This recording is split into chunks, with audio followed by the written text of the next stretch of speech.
Hi, it's Caroline from Caroline's Craft Adventures. I just wanted to check in with you.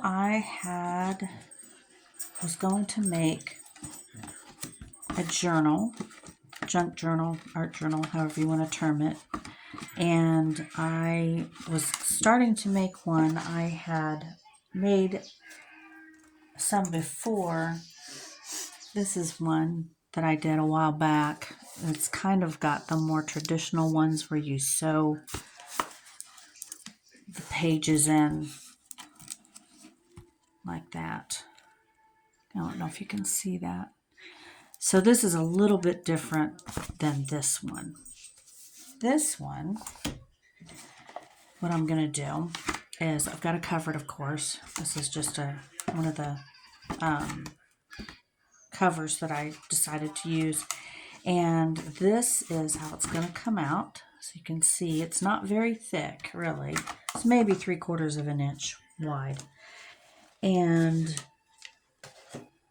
these are 2 signature pages that I'm going to use to put inside of it. And signature is basically all the pages that you've put together to put inside your journals. Okay, that's what they call them, is a signature. And what I did is, this is from my lemon bag. I think I showed you on a different video. This was the lemon bag. That came out really good. I like how that looks real distressed. I used it all through all these pages and everything. I just love how that came out. Free. That was free, basically, for the price of my lemon bag.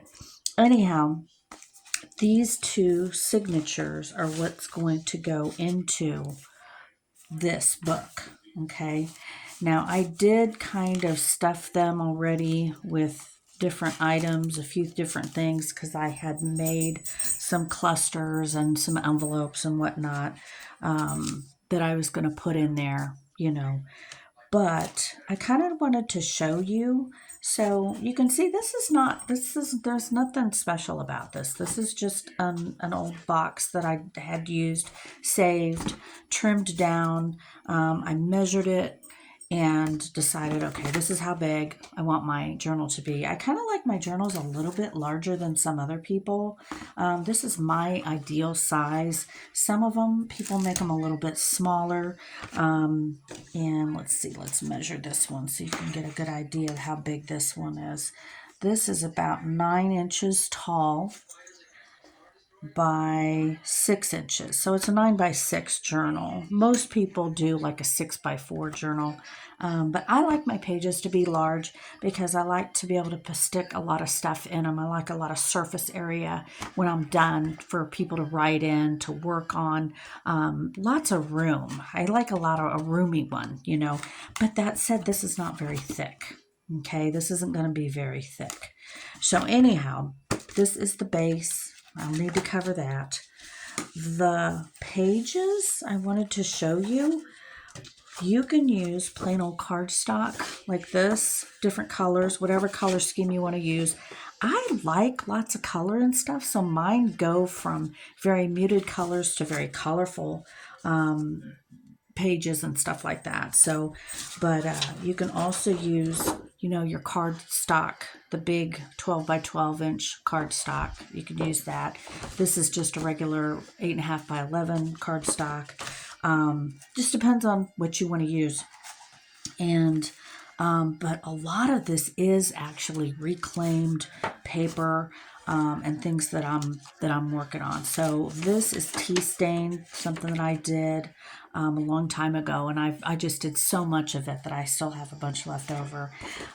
This was some cool paper that I picked up a long time ago. I see I have it upside down. This is actually from a old National Geographic that I had. And what I did is I had like those advertising cards that you get in the mail. They're roughly about this size. Most of them are about this size, about half a sheet of regular size paper. And you get them in the mail all the time. They're kind of shiny and they'll have an advertisement on them for whatever. And what I did is I covered both sides. That's all I did. So I just cut this out, just traced it on the paper, and covered both sides of the page. And I did that on all of these. See this one? Same thing. Did that same thing. Covered both sides with that. Okay. Super simple, but very fun. Look at these advertisements. I mean, and this is from like a 1930s National Geographic. Just really pretty graphics, pretty maps and pictures and stuff. It is black and white, but I like the juxtaposition of the black and white with the color, you know. Then I have some colors, and then of course these are some of the envelopes that I was going to stick in there anyway. And then I have it mixed in with the tea-dyed paper. So that is just parts of one of the signature pages that I made. But I kind of wanted to also share with you that when you're making these, I wanted to show you something kind of fun and interesting that I did. Let's see if I can find one of these here. Let me see here. And I have not, like I said, I haven't put it all together yet. Oh, yeah, this is one of them that I had made separately when I made a bunch of different little pieces, and then intending for them to go into a journal. And so see, there's my little hinges, and I'm going to glue those into this one. Okay, so and this is just an easy fold out one that I did. This is again one of those cards that I covered, and then I just put that on there too. Let's see if this is, yeah, this is one of them. I wanted to show you how I did this. So this was a tea-stained paper, or actually I think I did, this was, yeah, this was tea-stained, but I also did alcohol inks, and so they're all mixed in. But I did create my own alcohol inks. That's in another video that I have out there too. So you'll have to look for that and watch it. It's very informative and super easy to do, very quick, quicker than the tea-stained paper. So that's why I liked it. Anyhow, so I did this one, but I wanted to show you how I did this. So I have the cards that I was telling you about, those just one-page cards that I would get in the mail, covered them on both sides with the Nat Geo paper, okay? And then in order to get them into my journal, what I did is I simply folded back the paper and made a crease right here, okay? And then I put glue on that, and then I just stuck this in there, and there it is. So now it's part of my book. I'm able to use those, okay? But now when I go to install this into my junk journal, what I'm going to end up doing is say this is my string, because you know usually for junk journals you can use twine or ribbon or whatever kind of string you want to use. I'm actually going to use ribbons on this one, on this particular one. I'm going to use this because it's going to match my cover. But anyhow, when you go to put your page in, what I want to do is I'm not going to put it on this side, okay, because that'll mess this part up, okay. I don't want that to be torn, okay, so I don't want to put it on there. I want to open this wide so the seam is right in there, and then that's going to be how I'm going to put this page into the rest of, nest it into with the rest of my pages, okay. So just know that going in. So when you go to nest your pages, this is how it's going to look. Okay. So not this side. You don't want to use this side that you glued it in because it's a little shorter. You're going to do this side. Okay. So, but it's nice because now you can use all these cool pages that you did, you know. And I love upcycling these really cool advertisements in these old magazines. They look great, cool graphics, unique, and it's useful. It's something that you're going to use again. And a lot of these like blank pages like these, I'm going to go ahead and attach. I've got other things that I'm going to attach to them, but I just wanted to show you that little kind of cool thing that I did. So maybe you can utilize that idea, okay, on your journal. All right. So anywho, once I get these all stacked one inside the other, then they will all go inside this, right? So this is what it will look like, okay? Now you'll notice that these pages are not perfectly even. Some are like a little bit in deeper, some are a little bit longer. To me, that's fine. I don't mind having stuff, hanging out because this is going to be all covered. Plus, it's going to have other stuff that's going to be coming off. I don't know if I'm going to do like lace on the sides or something. I'm not sure. I have to decide. But just know that going in. So you can make this as big or small as you would like, whatever floats your boat. And then also wanted to cover a little bit about glue. When you're gluing your stuff, I use brushes. Now, I know this is not the most popular thing. I've been an artist my entire life, and so I'm comfortable with brushes. I know a lot of people use like the inks that you have the little tip, which is fine. I've got those, but they always tend to clog up so much.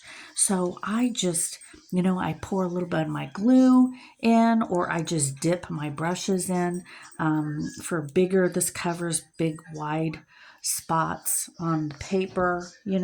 This covers really wide spots, but it's nice. Look how it just goes on. It's just really, directs the glue to a specific area. And then there's another smaller one that I use too. So I have two of these nearby. I have my different kinds of glue. I have my water that I always keep. And in between, I'm going ahead and I'm putting, I'll put my glue on and then I'll dump these in the water. I just leave them soaking in the water in between times. And then I have a paper towel here to kind of clean them off sometimes at the end of the day. But, or between putting them in the bottle of the different kinds of glue. And I wanted to show you the different kinds of glue that I use. I've used glue stick. I've used plain Jane Elmer's glue. This is basically just an off-brand of Elmer's glue. Mod Podge works great. This stuff mixed media adhesive works wonderful. I got that from Michael's. This is plain old craft glue, and all of them dry clear. All of them dry clear. I like matte finish, particularly just because it dries totally flat, clear. There's no gloss on it. It's just my preference. So you can do however you want. But I haven't. Oh, and then I forgot this little guy. This is one of my favorite guys. I just picked him up not too long ago, and it's glue. It's glue, and you can just put your little finger in there, and it's glue. It's just plain old glue. But I mean, how cute is he? He's just a little guy. So those I would use with some kind of applicator. Again, I prefer using a little brush, two brushes, whichever one you want to use, or both. I use both. And like I said, just keep some little container of water nearby to douse your brush in between your, as you put your glue on, then you're working and stuff. This glue dries on these pretty fast, so just keep them dunked in the water and then dry them off a little bit and then dunk them in whatever glue you're going to use. I've had a little success. I've seen a lot of people use these glue sticks. I don't know. Jury's out, because I find that I keep having to go back and use the other liquid glue, these glues, in the end of the day. So it's good for big surface areas, I guess, but when you get to these edges and stuff, it seems to lift. So I don't know. I'm kind of half and half on that. And then lastly, I was going to talk about I think what I was telling you is about putting these inside. There's the paper I'm going to use. This paper is what I think I'm going to use on the outside of this journal. I got it at Paper Source. It was something I really liked. I was debating on that or fabric, but I haven't actually done a fabric one before. This is kind of my little my go-to that I just kind of like, and I keep it around. I don't know why. It's one of my favorite ones. I have some others, but this was my favorite one that I never actually finished and filled, which I need to, but I don't know. I love this one. But that's kind of my reference guide. And I need to do another one like this where you sew it, you have your big needle and you sew the pages the signature pages. You sew them in their clumps. This one though, I'm just going to use a big piece of, what do you call it? Ribbon. And I'm going to stick these. There's hole right there's I've got some places to do the holes here. Also, when I do these holes, this is actually a different tool for another craft, but I like it because it's really sharp. And I have just an old piece of foam rubber that I keep. And so anytime I want to use something, I want to use this. Like for instance, this, I had already done these holes up here. But what I was going to do is you just use this. It's super sharp, so be careful. Don't leave it sitting anywhere that kids can get to it. And I always keep it stuck in here, so I'm not gonna accidentally hurt myself with it. But it does go through. It certainly goes through paper pretty easy. So, but I'm gonna make my holes with that. And then I'm going to put my ribbon through and put my signature pages in. So, yeah. So I just kind of wanted to show you that. Oh, and this is another fun thing. I wanted to show you something I really like to do.